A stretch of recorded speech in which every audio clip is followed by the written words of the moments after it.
So this is how 50 bag of cement would have fit on your veranda.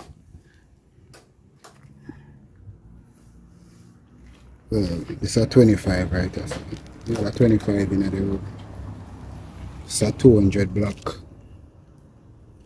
Remember with the Waterford.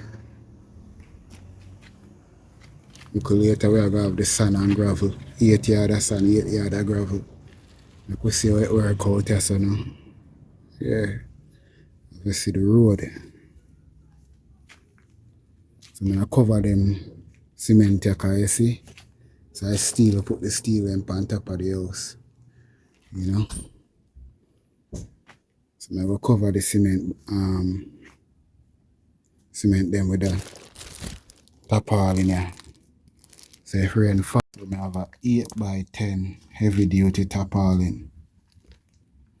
10 times more stronger than canvas, washable, reinforced corners, will not crack in the hot or cold weather, waterproof, mildew proof. This is the silver one.